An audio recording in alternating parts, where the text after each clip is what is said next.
Today, I am going to be sharing what we call deactivating strategies. These are behaviors and protective strategies that keep love away. We might see this kind of in the form of when we call it self-sabotaging. We can sometimes see that we're doing it. Sometimes they're so subtle, or we justify them, that we don't quite realize that we're doing it to protect ourselves. I'm just going to share three today. Basically, I'm working at the moment on my next masterclass, which is going to be the 1st of August inside my membership, Follow Your Fire, if you don't know it already. And in there, I'm presenting the full list of not full, but a fuller list of deactivating strategies. And I just thought, yeah, let me pop on here and record a video for YouTube where I share three key strategies that I see quite often. Just before I share three strategies, there's just a few things I want to mention first. The first being that we can typically believe that deactivating strategies belong to someone with an avoidant attachment. And while that's true, they are avoidant strategies. People with anxious attachment also will relate to this as well, because a lot of the time, someone with an anxious attachment really believes that they're extremely available and extremely open and ready for love. And then when you break it down, we really notice that there's a lot of unavailability going on as well. And I see this a lot with my clients who come to me with an anxious attachment. We very quickly see that there's avoidance towards letting love in, avoidance towards taking risks around love, avoidance around secure, open, healthy relationships.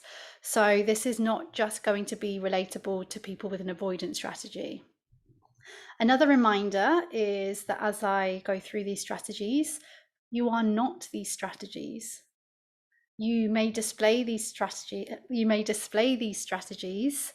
You may recognize that you present with these in certain situations, but you are way, way more than these strategies. And I really want you to hold on to that, because sometimes we can forget that and we just think we are our attachment style. You may have anxious and/or avoidant strategies and stances. There is so much more to you, isn't there? And the next thing I want to say is, if you do relate to this, I want to extend an invite to you to our masterclass on the 1st of August, where we will be breaking down these plus more strategies and discussing how to prevent them, stop ourselves falling into them as much as possible moving forward. So with that said, the first strategy, I used to be very, very guilty of this. Absolutely.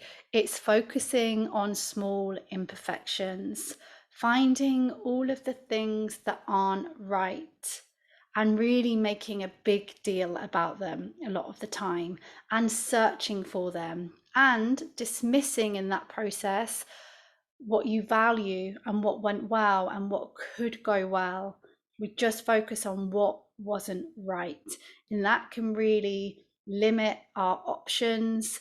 It can keep love away, and it can stop us from letting something in that could be a really good thing for us. The next strategy is chasing and obsessing over someone that is not available to you.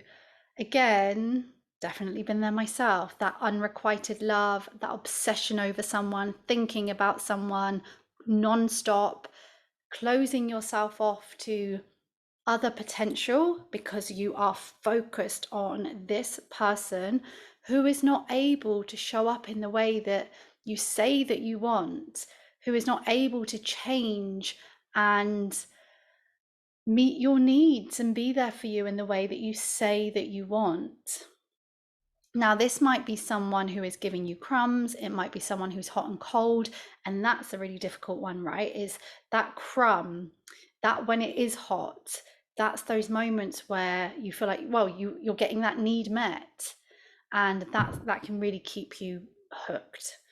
It could be a crush, someone that you have had an encounter with or haven't, someone that you're just seeing from across the office.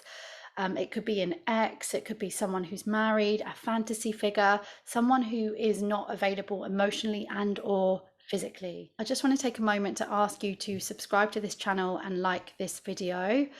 It means that more people can find me. It means more people can find our community, people that are falling into these deactivating strategies and also want to change and would benefit from this masterclass.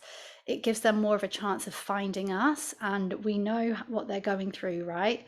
So yeah, YouTube loves that. As far as I know, they've got more chance of finding us if you give this a like and a subscribe.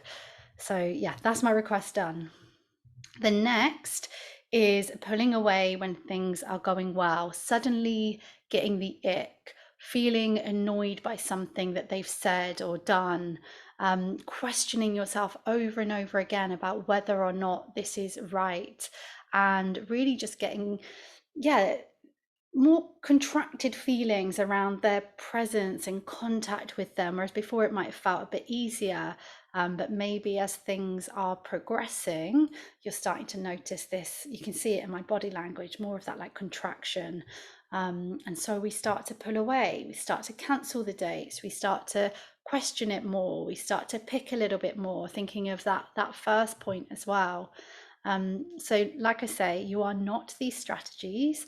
They are there to protect you. There's a reason that they've been adopted, and you're not stuck in them. We can absolutely support you to move away from them slowly in a way that continues to feel safe. It's when we suddenly do it, or we just have a cognitive promise that I'm going to change that next time, that we often see ourselves bounce back into these old patterns. We have to really address the real issue that's going on. And like I say, that the masterclass on the 1st of August is going to support that. If you're watching this after the 1st of August, then that replay will be inside my membership, Follow Your Fire. So you can check that out and you can watch it there. Do not forget, you're enough, you are lovable, you are so, so worthy, and you are irreplaceable.